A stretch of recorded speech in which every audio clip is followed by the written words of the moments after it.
La justicia habilitó al gobierno para usar reservas del Banco Central para pagar la deuda. Mientras tanto, y después de 2 faltazos, el ministro de Economía fue al Senado y allí volvió a defender los decretos que habilitaron el pago con estas reservas. Técnicamente, también me parece que esto ha quedado ensombrecido en el debate. No se toman las reservas, no se manotean las reservas.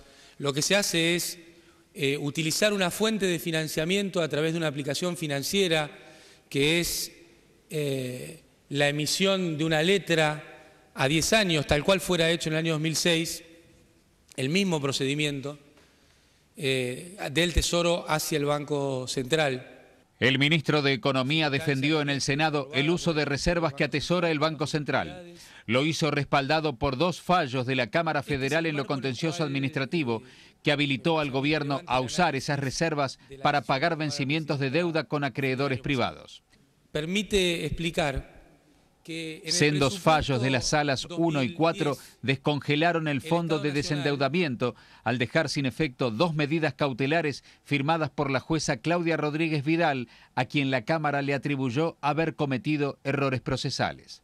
Sin embargo, la Cámara no se pronunció sobre la cuestión de fondo, esto es, el uso de reservas mediante un decreto de necesidad y urgencia sin darle participación al Congreso. Vudú expuso ante la Comisión de Presupuesto y Hacienda y soportó los embates opositores, entre ellos el del radical Gerardo Morales, quien le advirtió sobre las consecuencias judiciales que le podría acarrear la firma de ese decreto. Y yo, la verdad, no vine acá a mentirle, le vine a decir la verdad y a usted en la cara, porque siempre le voy a mirar la cara. Cuando yo dije que en la cuestión de la firma y de la emisión del decreto 298 se eludía una resolución judicial, estoy convencido de eso. Y prefiero decírselo a usted. Y no sé, le reitero cómo termina esta historia. No sé si amerita una denuncia penal después de que lo que pase en el Congreso. El ministro retrucó a Morales al recordarle su pasado por el gobierno de la Alianza. Yo celebro que nos podamos decir las cosas de frente y en la cara. Porque un poeta dijo, nunca es triste la verdad, lo que no tiene remedio. Entonces, me gusta poder ver la cara y decirle que usted dice, se hace cargo. ¿Sabe qué? 40 millones de argentinos se tienen que hacer cargo de su gestión. Y eso es trágico. Porque usted puede sentado ahí muy cómodo decir, yo me hago cargo. Y los 40 millones de argentinos que están del otro lado también nos hicimos cargo. Porque hubo una administración que fue un desastre. ¿Sabe una cosa? Hubo una administración que fue un desastre. Y dejó al país en esa situación. Y dejó al país en esa situación yéndose en helicóptero, cómodamente. Mientras millones de argentinos quedaban sin empleo, sin ahorros, con corralito, con corralón. ¿Sabe por qué? Porque usted, que formaba parte de esa administración, que dejó al país en un desastre, que formaba parte de ese gobierno que hizo cosas inconcebibles. Si hay algo que usted puso en duda acá, es que tenía que recalcular el tema de inflación. La radical covista Laura Montero cuestionó a Vudú por los índices de inflación y por los desactualizados números del presupuesto nacional. Es que hay una modificación en la pauta de crecimiento de PBI, es que hay una modificación en la pauta de la masa salarial, en que hay una modificación del régimen de exportaciones y de las exportaciones. Hemos estado viniendo acá con nuestra verdad relativa. Luego de que Vudú admitiera que el gobierno estudia eliminar el impuesto al cheque, cerró el debate el jefe del bloque oficialista que cargó contra los radicales. Construyan una propuesta democrática, discutan con alternativas. Esto me parece que le va a hacer mucho bien al país. Esto me parece que cuando recobren el sendero de la democracia, de la construcción de caminos democráticos alternativos, ahí van a crecer en la consideración ciudadana. Mientras sigan oponiéndose por oponerse y poniendo palos en la rueda a todo lo que el gobierno genere, van a ir perdiendo credibilidad en la sociedad. Muchas gracias, presidente. Después de los fallos judiciales, ¿qué es lo que va a pasar en la práctica con las reservas del Banco Central? Eso es lo que le queremos preguntar a Marcelo Bonelli y lo que se pregunta a la gente. ¿Qué va a pasar en la práctica ahora con las reservas? Mañana se va a trabajar en el Banco Central y en la Secretaría de Hacienda para instrumentar la parte administrativa y van a utilizar en los primeros días de la semana próxima 200 millones de dólares de las reservas para pagar a bonistas privados. Ya está decidido.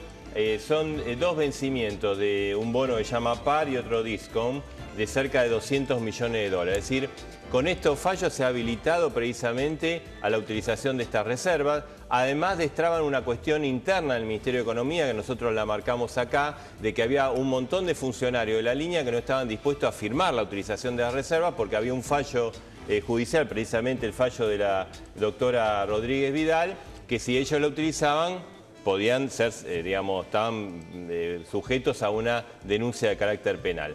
Ahora, para trabar la utilización de las reservas, lo que quería hacer la oposición, habría dos caminos únicos.